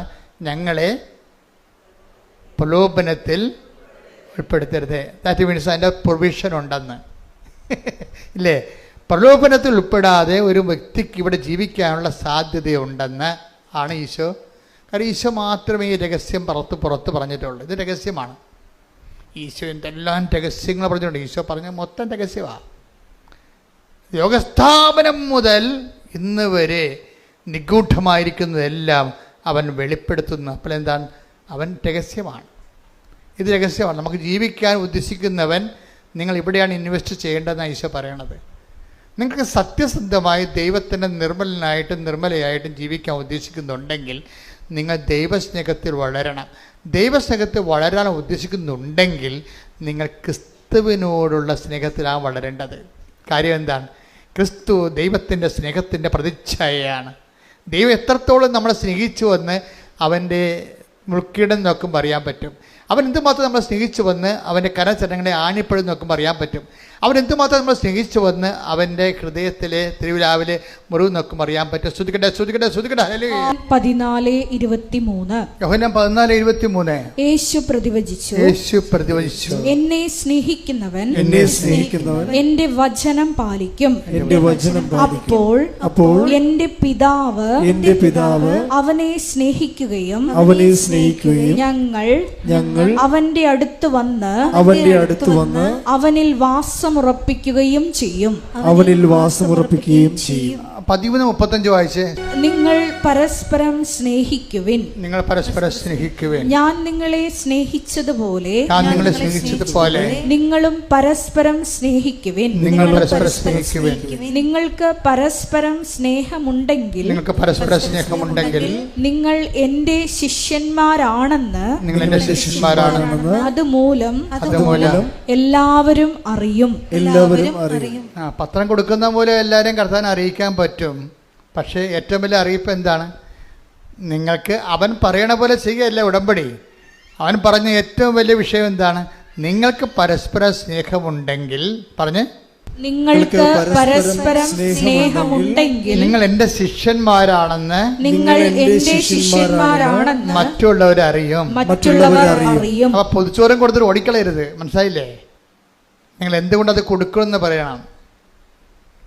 മനസ്സിലായില്ലേ? പത്രം കൊടുത്തിട്ട് പോയി കളയരുത്. അതല്ല വിഷയം. ഞങ്ങൾ നിങ്ങളെ സ്നേഹിക്കുന്നു. കാരണം എന്താണ്? ക്രിസ്തു നമ്മളെ രണ്ടുപേരെയും സ്നേഹിക്കുന്നു. അങ്ങനത്തെ വിഷയമാണ്. അത് അവനെ പറഞ്ഞ് മനസ്സിലാക്കണം. കഴിഞ്ഞ ദിവസങ്ങൾ ഓർത്തഡോക്സിൽ നിന്നൊരു ചേച്ചി ഒരു സാക്ഷ്യം പറഞ്ഞു. ഭയങ്കര ഇടിവെട്ട് സാക്ഷ്യമായിരുന്നു. പക്ഷേ എനിക്ക് അവസാനം പറഞ്ഞതാണ് എൻ്റെ ചങ്കക്കൊണ്ടത്. അവർ പറഞ്ഞു, കൃപാസനം ഇല്ലായിരുന്നെങ്കിൽ കുറേ പേര് പട്ടിണി കിടന്ന് മരിച്ചേന്ന്. അപ്പോൾ ഞാൻ ഓർത്തതെന്ന് വെച്ചാൽ ഇവിടെ ലോട്ടറി ടിക്കറ്റ് വിൽക്കുന്ന കുറേ ചേട്ടന്മാരുണ്ടല്ലോ, അല്ലെങ്കിൽ തിരിവിൽക്കുന്ന ചേട്ടന്മാർ, അവരെക്കുറിച്ചായിരിക്കും ഈ പറയണതെന്ന്. ഈ കൃപാസനം ഈ സ്ഥാപനം ഇല്ലെങ്കിൽ അവരല്ല ഉദ്ദേശിച്ചത്. അവരുദ്ദേശിച്ചത് കേരളത്തിൽ 10,200 അനാഥാലയങ്ങളുണ്ട്. അവിടെയെല്ലാം ഉടമ്പടി എടുത്ത ആൾക്കാർ ക്യൂ ആണ്. അവിടെ വസ്ത്രം കഴുകി കൊടുക്കാനും ഭക്ഷണം കൊടുക്കാനും ആശുപത്രി ക്ലീൻ ചെയ്യാനും നഖം വെട്ടി കൊടുക്കാനും കുളിപ്പിച്ച് കൊടുക്കാനും ആൾക്കാർ ക്യൂ ആണ്. അവർക്ക് സമയാസമയങ്ങളിൽ ഭക്ഷണം കൊടുക്കുകയും അവിടെ ഇല്ലായ്മയും വല്ലായ്മയും തിരക്കുകയും മരുന്ന് മേടിക്കാൻ കാശുണ്ടാൻ ചോദിക്കുകയും ആ ചീട്ട് വാങ്ങിച്ചിട്ട് മരുന്ന് വാങ്ങിച്ച് കൊടുക്കുകയും ചെയ്യും. അങ്ങനെ ഭയങ്കരമായൊരു സുവിശേഷ വേല ലോകം മുഴുവൻ നടക്കുന്നുണ്ട്. അമേരിക്കയിൽ നിന്നും അതുപോലെ തന്നെ ഇംഗ്ലണ്ടിൽ നിന്നൊക്കെ വന്ന് സാക്ഷ്യം പറയുന്നവർ അവർ ചെയ്യുന്ന പ്രേക്ഷിത പ്രവർത്തനങ്ങളെക്കുറിച്ച് ഇവർ അച്ഛൻ ചോദിക്കും, സിസ്റ്റർ ചോദിക്കും. അപ്പോൾ അവരിതെല്ലാം തുറന്ന് പറയും എന്തൊക്കെയാണ് അവർ ചെയ്യണമെന്ന്. അപ്പോൾ ലോകം മുഴുവനും മനുഷ്യരെ സ്നേഹിക്കുകയാണ്. പക്ഷേ വൺ പോയിൻ്റ്, നിങ്ങളുടെ സ്നേഹവും നിങ്ങളുടെ ആനുകൂല്യങ്ങളും കൈപ്പറ്റുന്നത് എന്തിനാണെന്ന് അവർ ചോദിച്ചില്ലെങ്കിലും നിങ്ങൾ അങ്ങോട്ട് പറയണം. എന്താ കാര്യം? നമ്മൾ തമ്മിൽ കണ്ടു പരിചയമില്ല, പക്ഷേ നമ്മൾ രണ്ടുപേരെയും കണ്ടു പരിചയമുള്ള ഒരാളുണ്ട്. അയാളുടെ പേരാണ് ക്രിസ്തു. തന്ന് സ്നേഹിച്ച ദൈവത്തെ നിങ്ങൾ ഓർക്കണം. എന്തിനാണ് ഓർക്കണത്? അവനെ ഓർക്കുമ്പോഴേ അവൻ്റെ സ്നേഹത്തിൽ നമ്മൾ വളരും. ഓർമ്മയാണ് സ്നേഹത്തിൽ വളർത്തുന്നത് നമ്മളെ. ഇപ്പം കുർബാന ഒരു ഓർമ്മയല്ലേ? എന്തിൻ്റെ ഓർമ്മയാണ്? അവൻ്റെ അവസാനത്തുള്ളി ചോര വരെ കുരിശിൽ പരിഹാരമായി നമുക്ക് വേണ്ടി ചിന്തിയതിൻ്റെ ഓർമ്മ. Do this in memory of me. ഇതെൻ്റെ ഓർമ്മയ്ക്കായി ചെയ്യുവിൻ. ഇതിൻ്റെ ഓർമ്മയ്ക്കായി ചെയ്യുവിന് അന്ത്യത്താഴത്തെക്കുറിച്ച് നമ്മൾ ചിന്തിക്കുമ്പോഴും ദൈവത്തിന് ചെയ്യാവുന്നതിൻ്റെ മാക്സിമം കമ്മിറ്റ്മെൻറ്റാണ് കുർബാനയിലൂടെ വരണത്. അത് ദൈവത്തിൻ്റെ സ്നേഹത്തിൻ്റെ അദമ്യമായ അവസാന രൂപമാണ്. അതുകൊണ്ടാണ് നമ്മൾ കുർബാന എന്ന് പറയുമ്പോൾ ഉടനെ മുട്ടേ നിൽക്കും നമ്മളല്ലേ. കുർബാന ഇതെൻ്റെ ശരീരമാണെന്ന് പറയുമ്പോൾ നമ്മളെന്ത് ചെയ്യും? മുട്ട നിൽക്കും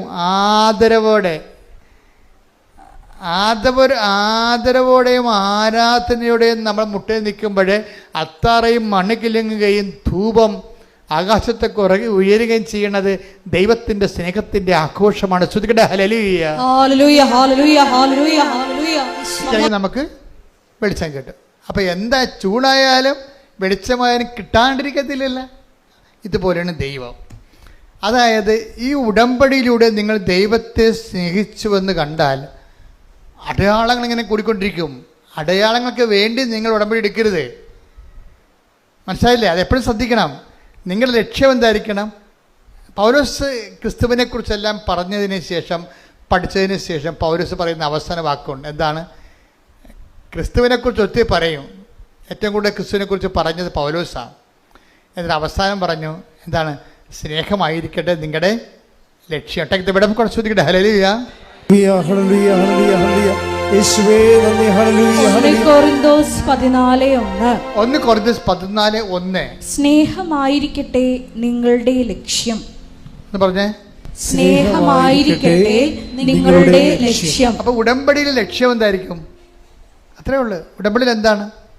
ജപ്തിയല്ല ലക്ഷ്യം, PR ലക്ഷ്യം, പെൻഷൻ ലക്ഷ്യം, സ്ഥലം വിൽക്കുന്ന ലക്ഷ്യം, കല്യാണമല്ല ലക്ഷ്യം, പിള്ളേരുണ്ടാകണ ലക്ഷ്യം. പിന്നെ എന്താണ് ലക്ഷ്യം?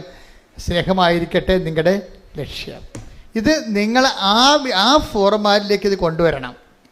കൊണ്ടുവന്നിട്ട് നിങ്ങളുടെ ഉപരിപ്രവർത്തനങ്ങളെല്ലാം ദൈവസ്നേഹത്തിൻ്റെ പേരിലായിട്ട് മാറുമ്പോൾ സ്വാഭാവികമായിട്ട് ഇത് ഓട്ടോമാറ്റിക്കായിട്ട് വർക്കൗട്ട് ചെയ്യും. നേരത്തെ ഉണ്ടായിരുന്ന പ്രശ്നം എന്താണ്? നമ്മളുടെ തിടുക്കമുണ്ട് നമുക്ക്, പക്ഷെ അത് വിഷയബന്ധിയാണ്. തിടുക്കമുണ്ട് നമുക്ക്. എന്താണ്? നമുക്ക് സെപ്റ്റംബർ ഇൻടേക്കിന് പോകാൻ വേണ്ടിയുള്ള തിടുക്കമാണ്. സെപ്റ്റംബർ കഴിഞ്ഞാൽ പിന്നെ നമുക്ക് തിടുക്കമില്ല. വിഷയബന്ധിക്കാർക്ക് തിടുക്കങ്ങൾ സീസണബിളായിട്ട് വരുന്നതാണ്. അതിന് ഉടമ്പടിയോട് ഡയറക്റ്റ് ബന്ധമില്ല. ഞാനീ പറഞ്ഞ റീഫോർമാറ്റ് ചെയ്ത് കഴിയുമ്പോൾ നിങ്ങൾ എന്താണ്? പരുവക്കേടെന്ന് പറയും. ഈ പരുവക്കേടാണ് ശരിക്കും അതിനെ എങ്ങനെ ക്രിസ്തുവിൻ്റെ സാധ്യതകളെ സാക്ഷാത്കരിക്കാനുള്ള സിറ്റുവേഷൻസ് ക്രിയേറ്റ് ചെയ്തിരിക്കുകയാണ് ദൈവം.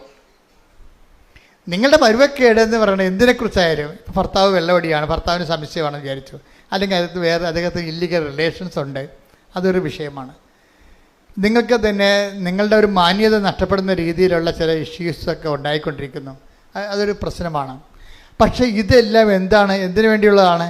ഈ വിഷയങ്ങളെല്ലാം ക്രിസ്തുവിനെ അറിഞ്ഞ ആ അറിവിൽ നിങ്ങൾ വളരാൻ വേണ്ടിയുള്ള ഒരു സാഹചര്യമായിട്ട് നമ്മൾ ദൈവ പൈതലാണ് നീയെങ്കിൽ നീ അതിനെ അമ്മയെപ്പോലെയാണ്. ആ കാനായിലെ കല്യാണത്തിലെ ചെറിയൊരു പ്രശ്നമാണ് അത്. ക്രിസ്തുവിനെ തിരികെ കയറ്റാനുള്ള, ക്രിസ്തുവിനെ ആവിഷ്കരിക്കാനുള്ള, ക്രിസ്തുവിനെ അറിയിക്കാനുള്ള, അവൻ്റെ വലിമ അറിയിച്ചുകൊണ്ട് അവൻ്റെ നാമത്തെ മഹത്വപ്പെടുത്തിക്കൊണ്ട് അവനിൽ ജനത്തെ കൊണ്ട് വിശ്വസിപ്പിക്കാനുള്ള ഒരു സിറ്റുവേഷനായിട്ട് ദൈവം ക്രിയേറ്റ് ചെയ്തിരിക്കുകയാണ്. ദൈവമല്ല, അമ്മയിലൂടെയാണ് അത് ചെയ്തിരിക്കണതേ ഉള്ളത്. അപ്പം നമ്മുടെ ഓരോ വിഷയത്തിൻ്റെ ഉദ്ദേശം എന്താണ്? ദൈവത്തെ, ഈ ക്രിസ്തുവിനെ അറിയുക, ക്രിസ്തുവിൽ വളരുക എന്നുള്ളതാണ്.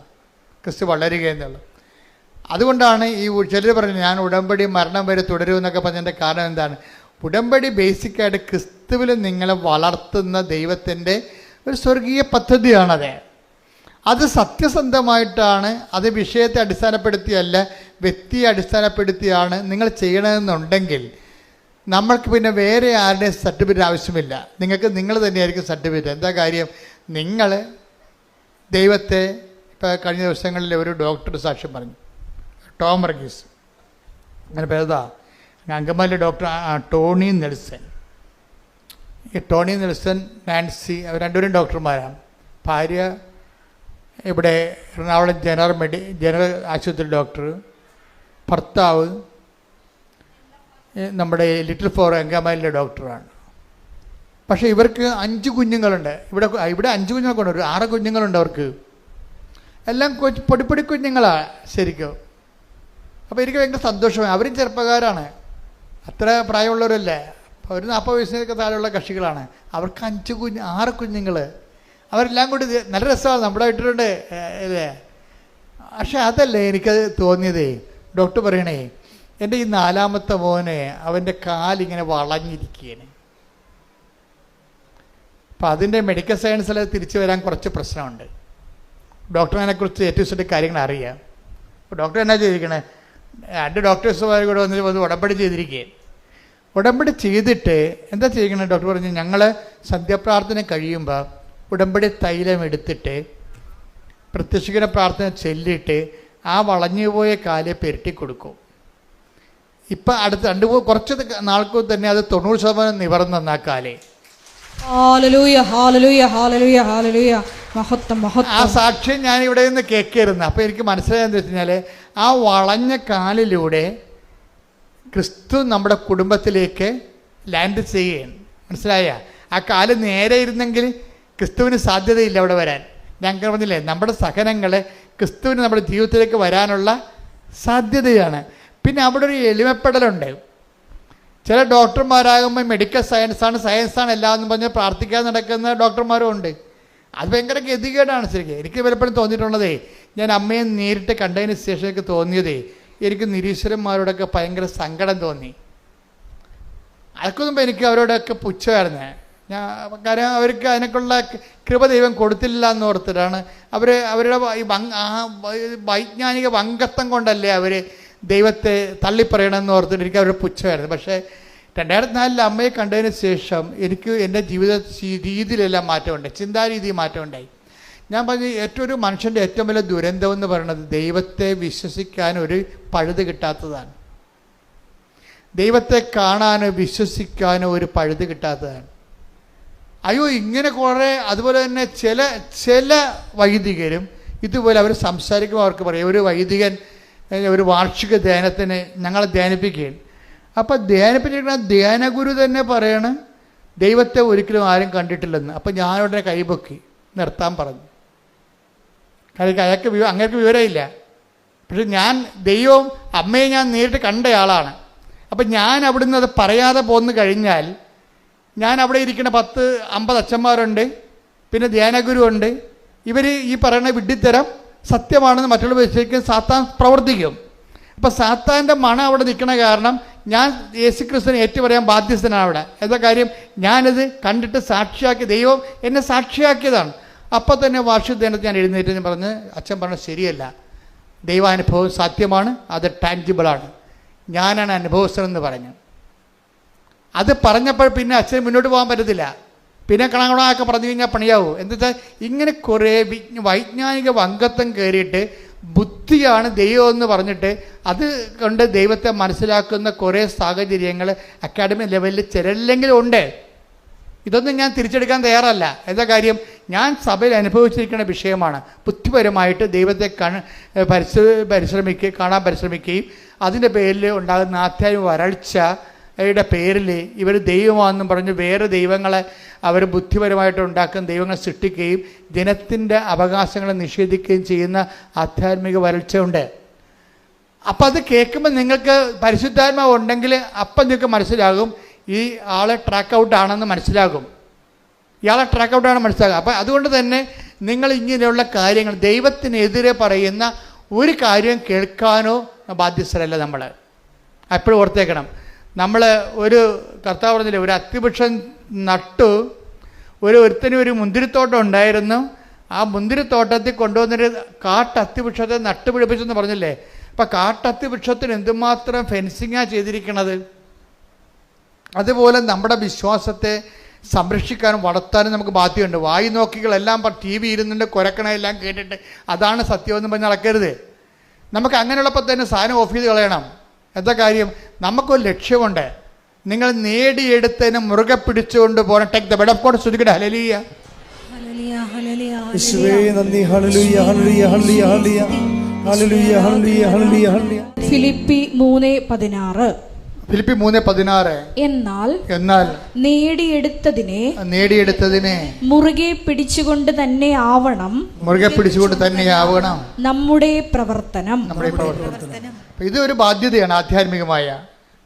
നമ്മൾ ഓരോ ഉടമ്പടി പുതുക്കി കഴിയുമ്പോഴും നേടിയെടുത്തതിനെ മുറുകെ പിടിച്ചെന്ന് ഉറപ്പ് വരുത്തണം നമ്മൾ.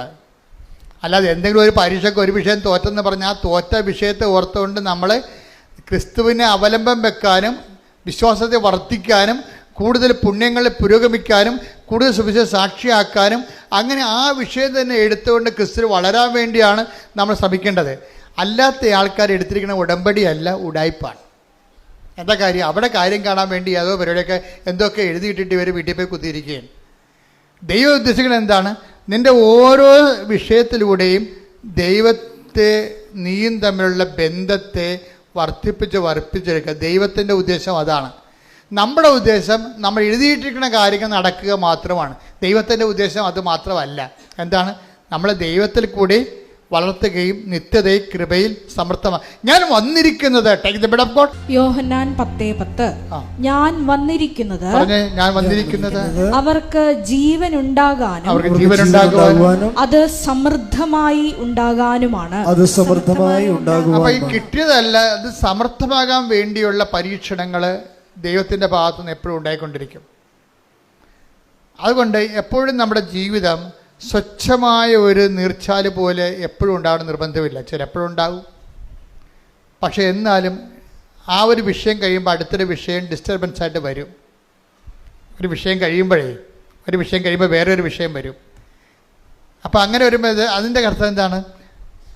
ജീവൻ സമൃദ്ധിയിലേക്കുള്ള പ്രയാണങ്ങളിൽ ദൈവത്തിന് ആ അവലംബം വെക്കാനുള്ള അവസരങ്ങൾ ദൈവം സൃഷ്ടിച്ചുകൊണ്ടിരിക്കും. അവസരത്തിനത് ഉയരുക എന്നുള്ളത് നമ്മുടെ ആധ്യാത്മികമായ ബുദ്ധിയാണ്. കൈയടിച്ച് ശ്രദ്ധിക്കേണ്ട. ഹല്ലേലൂയ.